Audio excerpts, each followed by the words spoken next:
for 10. Shit. Black men, we got to go ahead and have this talk about, you know, our so-called mental health.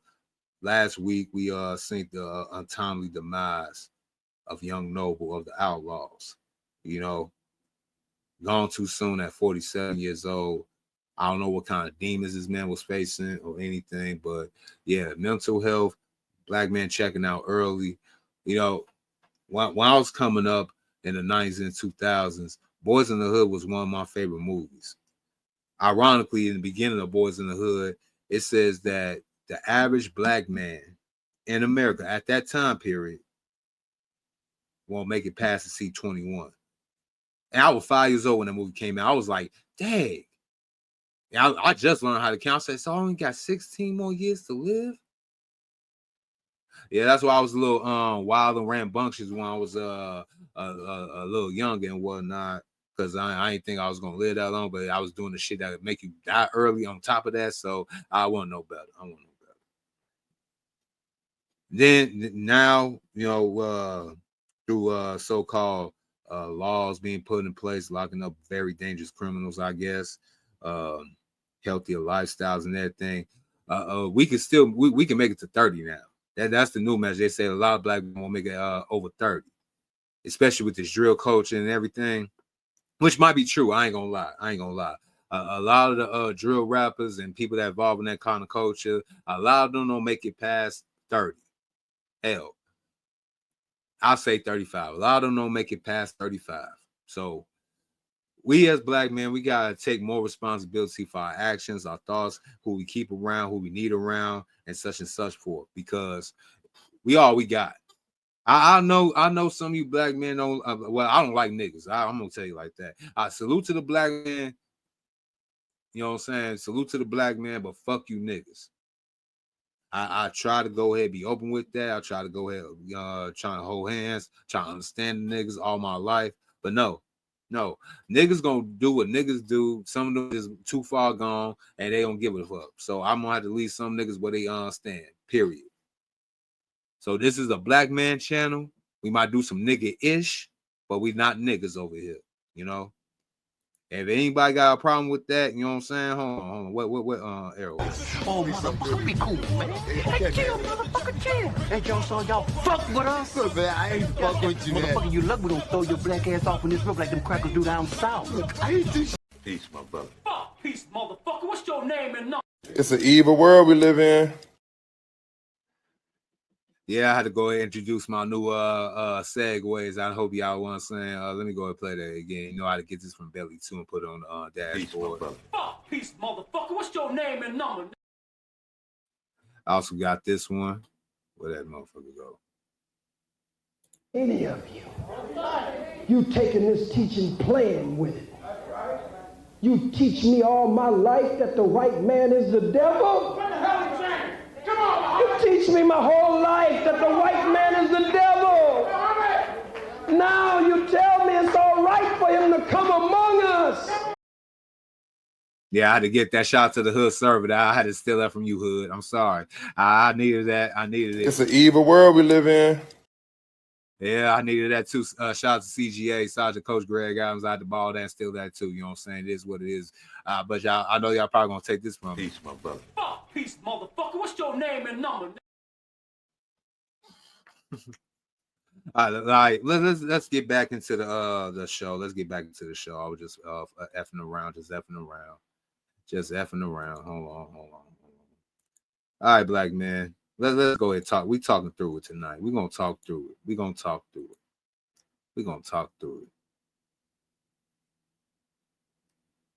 All right.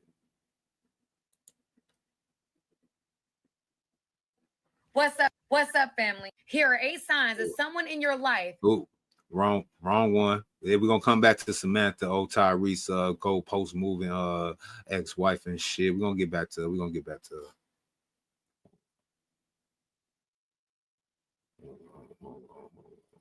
I guess I'll go here. Oh, one of my cousins told me if I don't perform oral sex on him, then he'll slice my throat. Now he had a butcher knife up to my throat.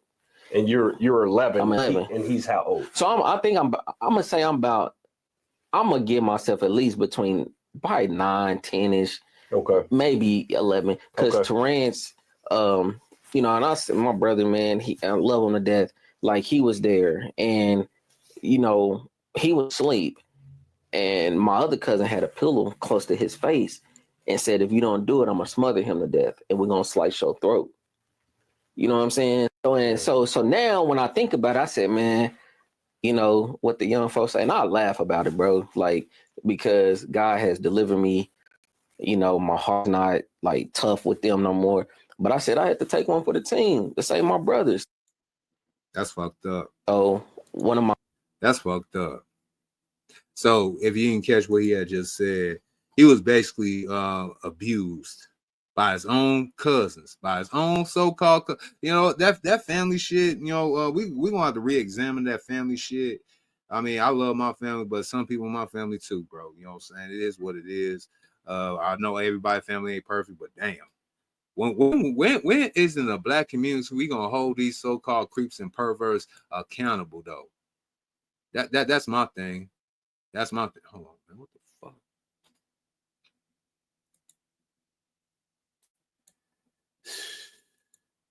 Hold on.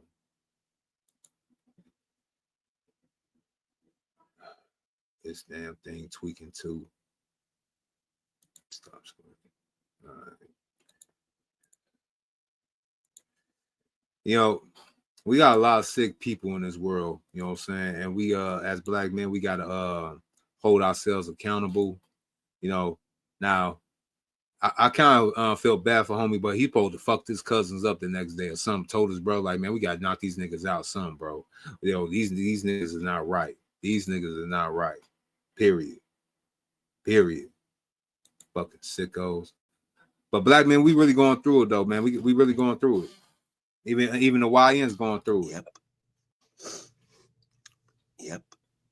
TikTok got me crying. So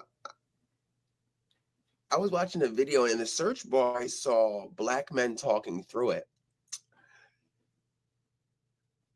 And people that follow me know that, like, sometimes I feel like I'm by myself. Like, I feel like the things that I'm going through, I'm by myself. And then I feel like when I speak about them, I feel like nobody's speaking about them. Like, I don't hear other black men or men speaking about these things. And I don't even know what video I was on. And then in the search bar, it just said black men talking through it. So I just searched it, and there was just all these videos I just found, and it just helped me. But in the same time, it was like a realization that, like, I'm not the only one. Yep. TikTok got me crying. So yeah, young brothers out here, you know what I'm saying, struggle with their so-called mental health as well. And I actually kind of feel sorry for I sympathize with Gen Z and the upcoming generation Alpha. I sympathize with y'all. Never before did y'all have to go ahead and deal with having so much pressure put upon y'all at such early ages. I mean, us millennials, they try to go ahead write us off, you know, either write us off or basically use us as the so-called scapegoat, and basically using us to not only ruin this country, but to ruin everybody else's lives. Just like the boomers. I tell you, millennials, I'm a millennial. I know that we are the echo boomers, and it is what it is, but we got to do better for the next generation. I don't care. We got to do something. First thing we gotta do is help out some of these young men out here. I know y'all old dudes and dudes around my age, y'all some of the biggest haters out here. Y'all really don't want to see black men make it. Y'all talk a good game. Y'all want to go ahead and get on these little podcasts and have these little group therapy sessions, but y'all really don't care about these niggas, man. Y'all really don't care about black men. Let's be real. When we in competition, this world's built on competition. I get that. The thing is, though, we supposed to be on some tribe shit when you competing. It's one thing when a white man with other white man and they go against our black asses. It's the one thing when the Latino man stick together, and they have their own quarrels inside each other too. Don't get into it. See, all races of men got their own quarrels and with their tribes and other dudes and everything, but they bypass that. I know you care. No news. I know you care. I know you care. That's why you here. Great dudes and great minds think alike. I know a lot of you niggas. I grew up around a lot of you niggas, both in the hood and rural America. You know, Iowa got cornfields and shit. You know what I'm saying? So I call that rural America and some parts of the suburbs. I know you niggas. Upper echelon and lower tier. I know you niggas. Street niggas, the pot niggas in the underbelly. Y'all don't like square niggas because for a simple fact, them niggas got their lives together. You gotta go ahead and do all these type of street shit to survive. I get that. I was there too, nigga. You know, same time you square niggas hate hood niggas because you think they got the confidence, the bravado, they tough guys. You know what I'm saying? They can walk into the room and they so-called aura and energy just everybody be like, oh, which is some bullshit. I get it. But black man, I hate to tell you this. We all we got, young and old. If we don't help these young niggas out today, young brothers out here today, we ain't gonna have nobody tomorrow to help us black men that going into yonder in later years. I don't want to be here in a year. When will I be on 65? I don't want to be here in a year what's that? 2051. 2051, 2052, and seeing the black man basically gone, you know, downtrodden, not coming back. And we here, we supposed to have stopped this. We supposed to go help some of these young dudes. This dude is this black man right here is crying out. Maybe he's misunderstood, you know. Maybe he don't understand where his surroundings is going. Us millennials are the last generation to go outside without social media, you know, on our phones and shit. We ain't got to worry about being recorded. We ain't got to worry about all these negative posters and all these things bombarding us 24/7. Not these little young men.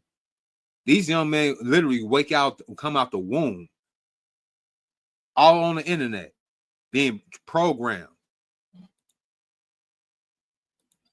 Getting all these different programs put in their face. Even the old shit, you know, talking about, you know, I'm Mr. Right? They still using that Mr. Line from The Color Purple, but every time we bring up statistics and show we not that type of black man, even the black men from the 1980s and 90s, they still be trying to make black men like the niggas from the 1990s and 1980s in pride.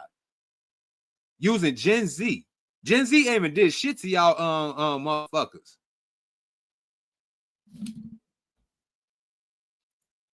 No news, bro. We did have black male space. I think that's what you're trying to say.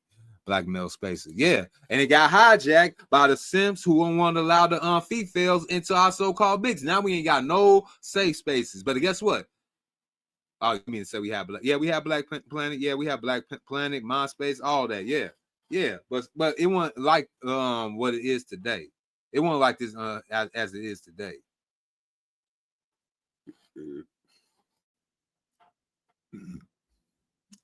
Let's go into another one. Let's go into another one.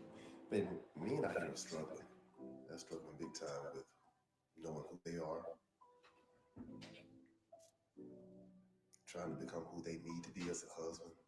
They're putting too much pressure on themselves, and then they don't know how to ask for help. They don't know how to ask their wives or the people in their lives that really need to be there for them. You know, how do I be something that I don't know how to be? Because they're too busy trying to be men. They're already men, and that's what's bothering me the most. Yeah, and see men struggle like that and just fight back tears instead of just becoming who God wants them to be. Stop competing with other people. Just compete with yourself. So I was talking to a new client last night, and sorry for the low volume. To see him struggle and fight back the tears of embarrassment, tears of, you know, what he considers failure, and it was heart wrenching. And to hear him use what I told him was an excuse, but it's not an excuse. To hear him talk about how he saw his uncles and his father, commit certain acts, and that's normalized in his head.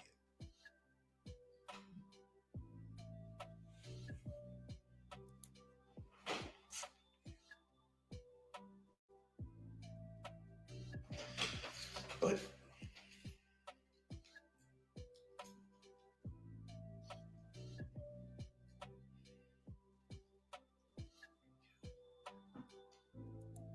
yeah, I know that look in the eyes. People like, damn, for real. You know, when we had that so-called epiphany moment or something, well, it's not, well, yeah, it's like an epiphany. It's something else though. I can't put my work, I can't get my thoughts together. I don't know what's up with me tonight, too. Maybe because I ain't had no bud in the last couple of days. I've been trying to slow down. I've been trying to cut back, you know what I'm saying? So I don't know, I got my mental faculties or anything like that right about now, but I know that look right there. Self introspection. He has an introspection moment right now. It's like, damn, it took me this long to figure this thing out. Damn. No News Podcast had wrote, the male space used to be the barbershop until dudes start simping and allowing women in there. Yes. I blame all three, the last three generations and partially a little bit of Gen Z, even though they just now really, they really just coming into manhood, I guess. You know what I'm saying? The oldest Gen Z is like, 28, you know? What's going on? The Juice Show, No Sugar Coat Gang. What's up, boo? What's up, boo? Yeah. He having an introspective moment right now. He really trying to understand, like, damn. Even him helping out another black man, it's like, damn, man, we really going through this? Yes, nigga, yes. And I mean, male spaces have been gone ever since I started becoming a teenager. I remember when some of these older boomers, when they start getting a little older, and this before Viagra started making its way. They basically knew their days was up, so they started simping, trying to get into the what's the name, trying to go and spend their little funds and everything, dirty macking on us. And they were like, "Yo, why y'all let the girls come in? I mean, what's wrong? Y'all want to have a little sausage fest?" Yeah, all that other bullshit. You know, one of the biggest misconceptions I hate. What's up, the International Quiet Storm? His simp chip is burning out. Yeah. He having introspective, like, damn, man, I did all this stuff, and I got, man, yeah. Black men, when we see other black men, when we start having an introspect, that's when we understand black manhood. When you understand another black man, his struggle, you be like, you know what, bro? I understand where you coming from. If you need somebody to talk to or anything, you know what I'm saying? I know I probably don't know you from the can of pay, but look, we all we got. You know what I'm saying? A lot of brothers don't even want to do that. Niggas got a big egos and a lot of arrogancies around here. You know what I'm saying? Dudes don't want to be weak. I mean, we can't be weak. Hold on. We can't be weak because no reason to fuck shit up. That's why we drink Hennessy. That's why we smoke menthols. That's why we stickers. We likes to ruin shit. Yeah. And we ruin shit because a lot of us is going through it's not simping. Isn't this simp getting divorced? I think so. But he talking about black men right now in a what's the name, circumstances or whatnot. I don't even know who this guy is, you know what I'm saying? I got it from this chick called the Loper Lady, whatever it is, you know what I'm saying? Who is supposed to be found? I'm out the loop.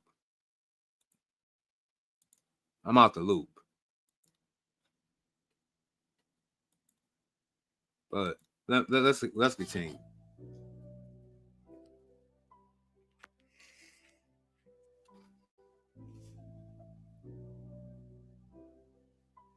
Why the tears?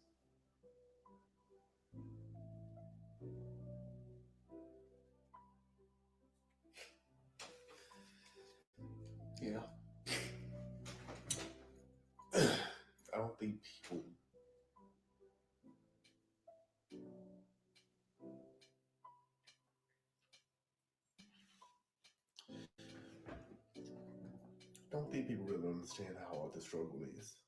Especially for women.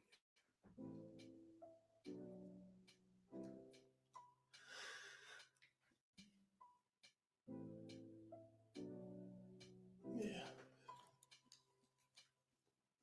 Sometimes I feel like you all alone and nobody understands you.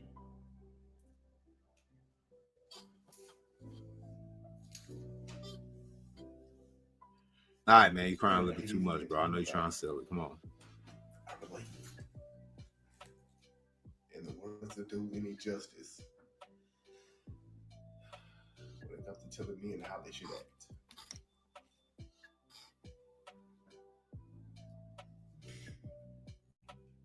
And then the men that are giving those good examples are drowned out by all the popular stuff. Yeah.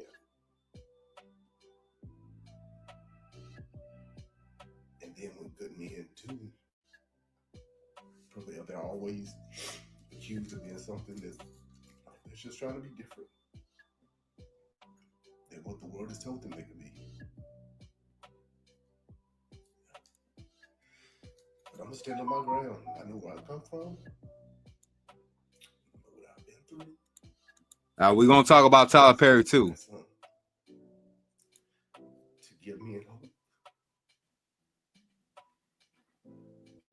And for them to desire to be the men and husbands God has put. Baby, men out here. All right. The truth. Attractive men. All right, here we go. This is going to make a lot of people upset, but I don't care because it's the truth. Attractive men deal with disrespect the most.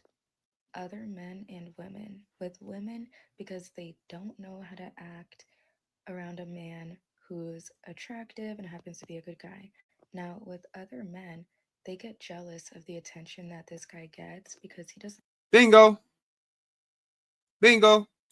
have to try hard to make a woman like him. So these guys will make up disrespectful jokes. Maybe they try to insult his intelligence, the way he talks around the other girl. Like, these guys will try to impress the girl by trying to embarrass him, but it actually makes me like him even more because it shows that you're so intimidated that you have to try to start an argument and he doesn't give a fuck. Oh, damn. Okay. When I'm coaching in bio. This is going to make a lot of people upset. Yeah, I probably pulled the wrong dude. You know what I'm saying? I seen the video. I thought he was gonna start spin some real introspective stuff, but I guess I picked the wrong thing. Yeah, I picked the wrong thing. It's all right though. I mess up. I tweet. But you heard what she said though. Dudes that got that ism, that swag, look, you know what I'm saying, look good to these chicks. A lot of dudes be on some hating shit and want to go ahead and blow up the spot and try and embarrass the niggas. We call it dirty Mac and we call it all these other things. But yeah.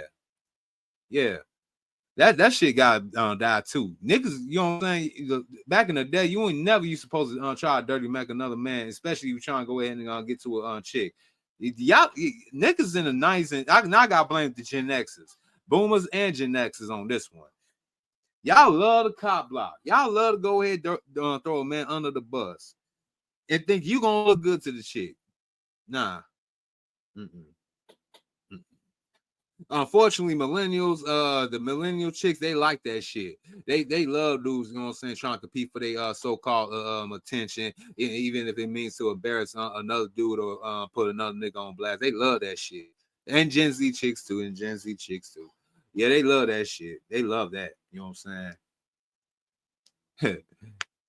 You supposed to compete with your ism, your I guess your status and what all the goods you got, but now niggas want to go ahead and start talking slick talking and back talking like a bitch. But I digress.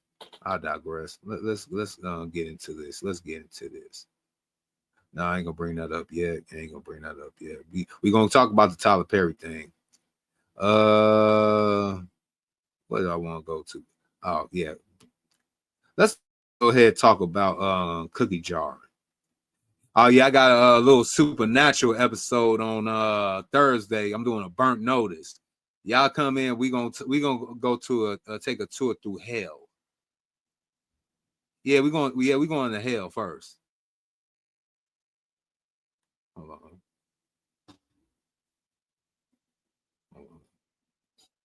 Damn, what oh, here you go right here. Here you go right here. All right, so in this video, we're going to talk about cookie jarring.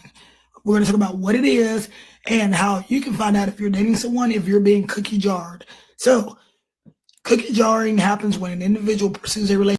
The juice, and you look the juice. You find as hell. You know niggas be thirsty. You know niggas be thirsty. Come on now, and the amount of thirst in these